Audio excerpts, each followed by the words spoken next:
everyone, I hope you all are doing well and welcome back to our Zero to Hero series, जिसमें हम आपको maths के basic से लेकर advance तक की मैथ्स सारा करवाने वाले हैं।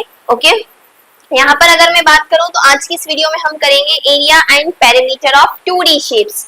अब 2D शेप्स क्या होते हैं ये मैं ऑलरेडी इस पे पूरी एक पर्टिकुलर वीडियो बना चुकी हूँ। इसी के पहले वाली वीडियो, ये वीडियो नंबर 10 है।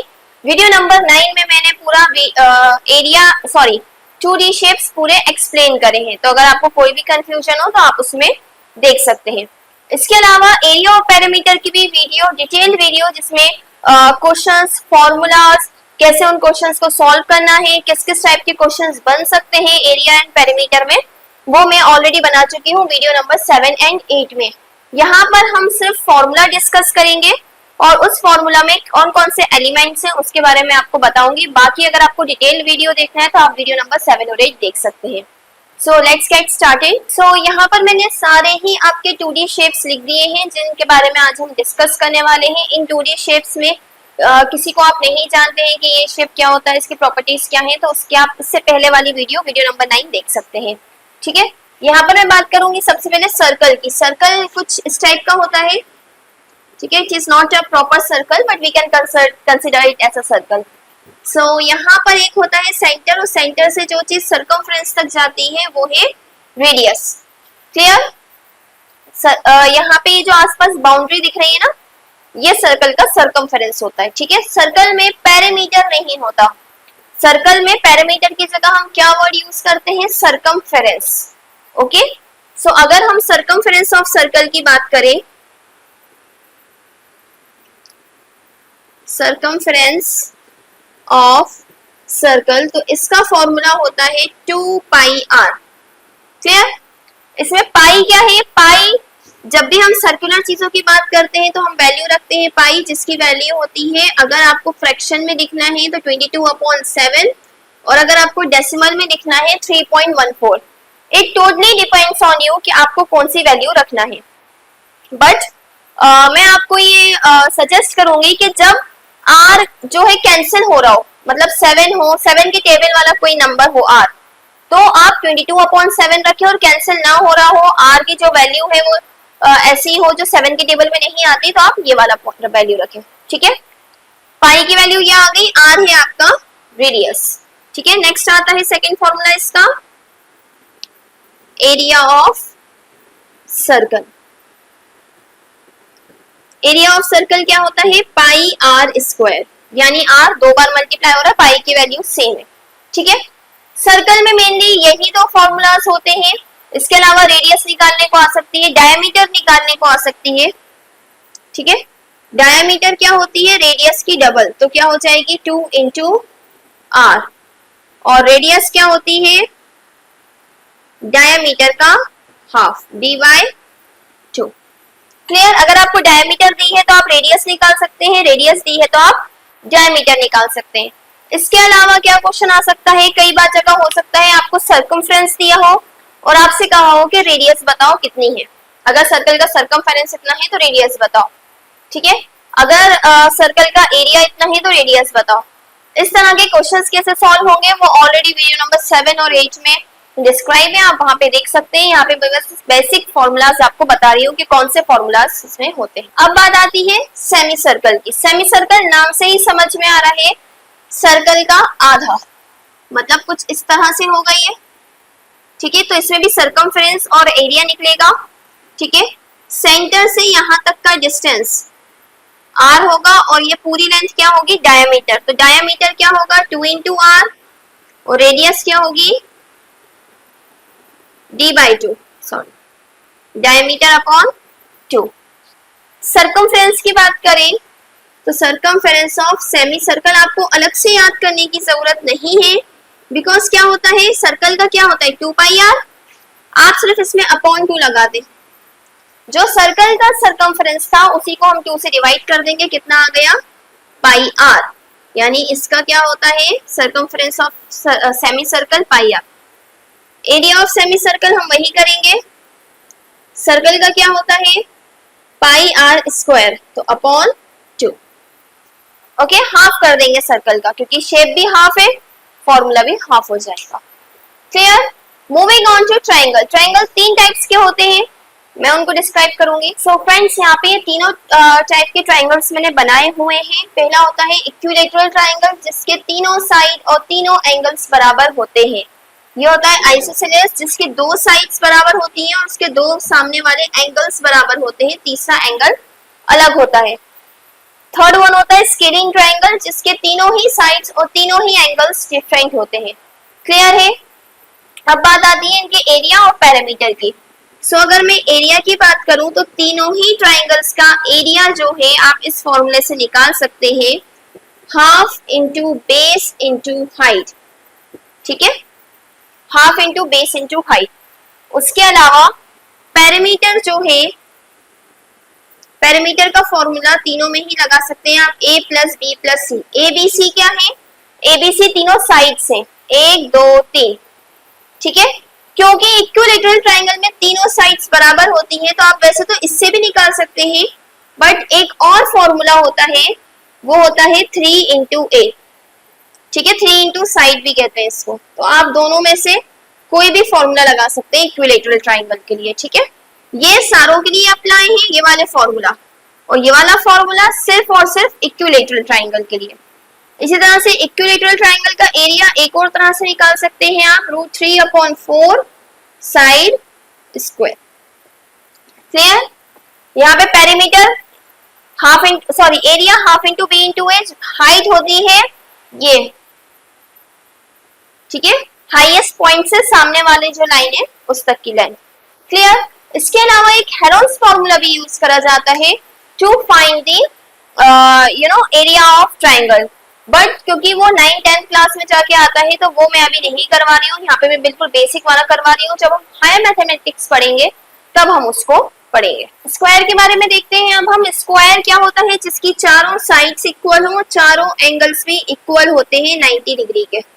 ठीक है, चारों साइड्स इक्वल होती हैं, चारों एंगल्स 90 डिग्री के होते हैं, उसे हम स्क्वायर कहते हैं। स्क्वायर में ये होती है साइड्स, और जो इधर से इधर जाती है ये होती है डायगोनल्स। ठीक है, तो इसमें ये दो डायगोनल्स हैं, जो टेढ़ी लाइनें हैं। ठीक है, तो एरिया ऑफ स्क्वायर की अगर मैं बात करूं तो एरिया ऑफ स्क्वायर होता है साइड इंटू साइड।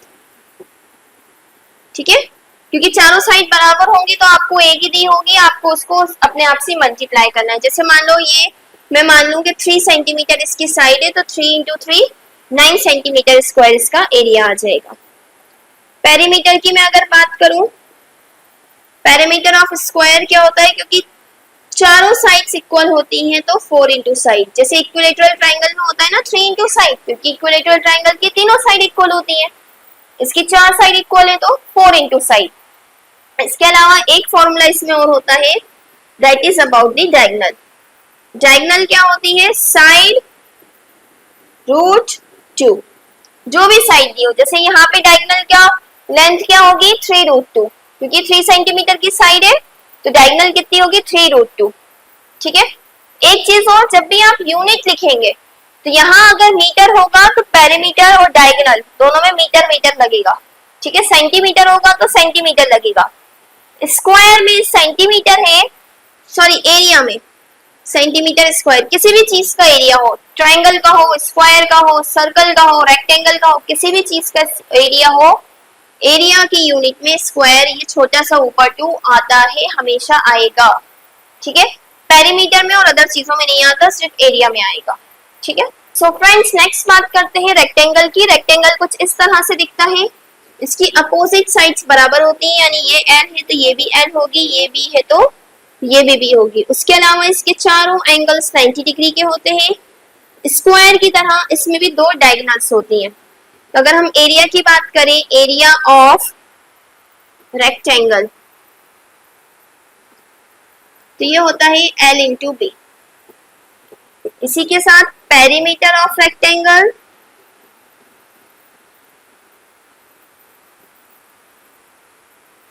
ये होता है आपका 2 into L plus B.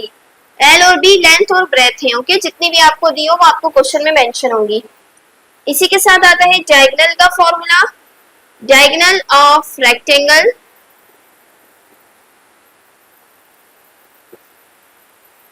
Under root of N square plus B square, ठीक है। इसमें भी यही एरिया की यूनिट में स्क्वायर आएगा, बाकी दोनों में स्क्वायर नहीं आएगा। सेकेंड थिंग, इसके अलावा कुछ क्वेश्चंस ऐसे भी बन जाते हैं कि एरिया दिया है, लेंथ दी है, ब्रेथ निकालनी है, ठीक है, या पेरीमीटर दिया है, लेंथ दी है, ब्रेथ निकालनी है। तो सभी टाइप के क्वेश्चन ऑलरेडी वीडियो नंबर 7 और 8 में मैं करवा चुकी हूँ। Moving on towards parallelogram. Parallelogram कैसा होता है? कुछ इस टाइप का होता है कि जैसे आपने रेक्टेंगल को थोड़ा सा टेढ़ा कर दिया, ठीक है। इसके भी अपोजिट साइड्स बराबर होती हैं, ये ए है तो ये भी ए होगी, ये बी है तो ये भी होगी, ठीक है। इसके अपोजिट एंगल्स भी इक्वल होते हैं, ये इसके बराबर होगा और ये वाला इसके बराबर होगा। ये इसकी डायगोनल्स होती हैं बीच में। एरिया की बात करें, एरिया ऑफ पैरेललोग्राम में शॉर्ट में लिख रही हूं मैं, ये होता है B इंटू एच। अब B तो ये बेस है, ठीक है, इसको मैं P और Q ले रही हूं, ठीक है। ये मैंने क्यों लिया? क्योंकि B इसको डिनोट सेंटीमीटर डिनोट नहीं करा ना, कितने सेंटीमीटर है, B मतलब बेस होता है, ठीक है। यहाँ पर फॉर्मूले में भी B है तो आप कंफ्यूज ना हो जाए। तो यहाँ पे बेस क्या है, Q दिया है, ठीक है। और H ये हाइट होती है यहाँ से यहाँ तक की, इसे हम H कहते हैं। तो एरिया ऑफ पैरेललोग्राम हो जाता है B into H, base into height. Clear है? अब इसके बाद पेरीमीटर ऑफ पैरेललोग्राम, पेरीमीटर क्या होगा इसका, 2 इंटू P प्लस Q, ठीक है। पेरीमीटर सेम है जो आपका रेक्टेंगल का था, वही फॉर्मूला इसमें लगा है। एरिया का फॉर्मूला थोड़ा सा अलग है, किसमें हम हाइट को डिनोट करते हैं, इस वाली लेंथ को नहीं लेते।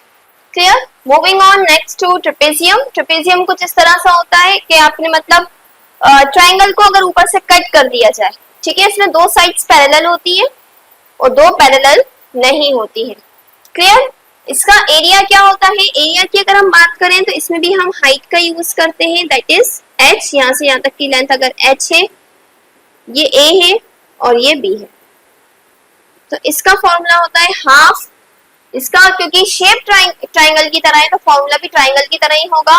ट्राइंगल का फॉर्मूला क्या होता था, half into b into H. तो हाफ इंटू, अब बेस मतलब ऐसी वाली लाइन, ये तो दो है तो क्या करेंगे, इन दोनों को add, a plus B into H, ठीक है। इसी तरह से पेरीमीटर, पेरीमीटर भी क्या होता है, जैसे ट्राइंगल का होता है सम ऑफ ऑल साइड्स, तो इसका भी क्या होगा, सम ऑफ ऑल साइड्स। इस तरह से आप याद रखने के लिए ये ट्रिक यूज कर सकते हैं कि ट्रेपेजियम ट्राइंगल की तरह है तो उसके फॉर्मूलाज भी ट्राइंगल की तरह होंगे। Moving on to kite. Kite का जो शेप होता है अगर आप देखेंगे तो ये वाली साइड इसके बराबर होती है, ये साइड इसके बराबर होती है, ये एंगल्स सामने सामने वाले एंगल्स बराबर होते हैं, ओके, ये एंगल इसके बराबर होता है। क्लियर? अब इसमें भी दो डायगोनल्स होती है, एक ये एक ये, एक डायगोनल छोटी होती है और एक बड़ी होती है। तो एरिया ऑफ काइट क्या होता है, half into d1 into d2। Clear? दोनों जो डायगोनल्स हैं उनका मल्टीप्लाई करके हाफ। पेरीमीटर क्या होता है, पेरीमीटर इसका सेम है जो हमने लास्ट ट्रेपेजियम का करा था, सॉरी नॉट ट्रेपेजियम, पैरेललोग्राम का जो था, 2 into a plus B. a क्या है, ये वाली साइड्स, b ये वाली साइड्स। क्लियर? सो फ्रेंड्स, इन सारे यहाँ पर एक शेप मुझसे छूट गया था, रोम्बस, उसका भी मैं बता देती हूँ। रोम्बस क्या होता है, जिसे पैरेललोग्राम क्या होता है, रेक्टेंगल को टेढ़ा कर दो, तो रोम्बस क्या होता है, स्क्वायर को थोड़ा सा टेढ़ा कर दो। इसकी चारों साइड्स बराबर होती हैं और अपोजिट एंगल्स बराबर होते हैं। इसमें भी दो डायगोनल्स होती है इस तरह से। तो एरिया ऑफ रोम्बस की बात करें अगर, तो एक तो वही होता है जो पैरेललोग्राम का होता है, क्या, सॉरी हाफ नहीं आएगा इसमें, b इंटू एच, बेस यानी ये और h यानी ये। इसके अलावा इसका एक फॉर्मूला और होता है, वो होता है half into d1 into d2। d1 और d2 क्या है, इसकी दोनों डायगोनल्स, एक डायगोनल दूसरी डायगोनल, ठीक है। यानी काइट वाला फॉर्मूला भी लगा सकते हैं आप इसमें और पैरेललोग्राम वाला भी। पेरीमीटर की बात करें तो पेरीमीटर ऑफ रोम्बस, क्योंकि इसकी चारों साइड्स बराबर है, जैसे स्क्वायर में होती है तो क्या होगा 4 into side. Clear? I hope आपको समझ में आ गया होगा ये।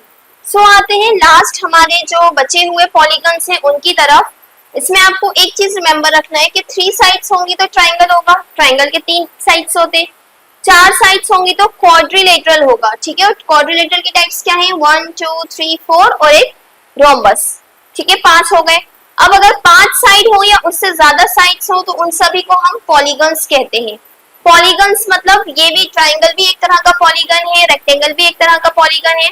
ये सारी चीजें मैं जो अभी लास्ट वीडियो करवाई है उसमें एक्सप्लेन कर चुकी हूँ, तो बहुत ज्यादा टाइम वेस्ट ना करते हुए रेगुलर और इरेगुलर पॉलीगन पे आते हैं। रेगुलर पॉलीगन वो होते हैं जिसकी सभी साइड्स बराबर होती हैं, और इरेगुलर पॉलीगन वो होते हैं जिसके सभी साइड्स बराबर नहीं होते। सेम चीज एंगल्स के लिए, रेगुलर में सारे एंगल्स बराबर होंगे, इरेगुलर में सारे एंगल्स बराबर नहीं होंगे। ओके, सो अगर मैं एरिया की बात करूं वेदर इट इज रेगुलर और इरेगुलर, तो एरिया में आपको थोड़ी सी प्रॉब्लम आती है क्योंकि आपको उसको पहले अलग अलग पार्ट्स में डिवाइड करना पड़ता है। फॉर एग्जांपल अगर पेंटागन है, डिपेंड करता है कि आपको क्या दिया है। ठीक है, तो आप इसको ऐसे कट करके एक ट्राइंगल ये, एक ट्राइंगल ये और एक ट्राइंगल ये, 3 ट्राइंगल बना सकते हैं और तीनों ट्राइंगल का देन एरिया को ऐड कर सकते हैं।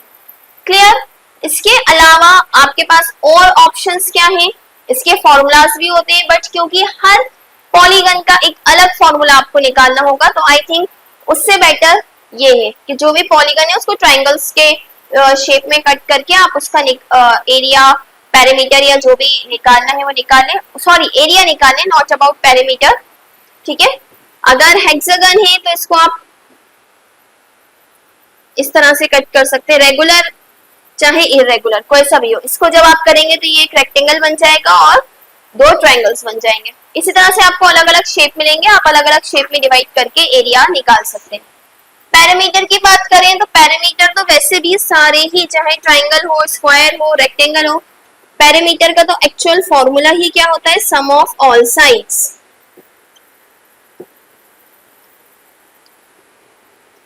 ठीक है, तो अगर इरेगुलर है तो जितना जितना भी दिया है उस सबको प्लस कर दे।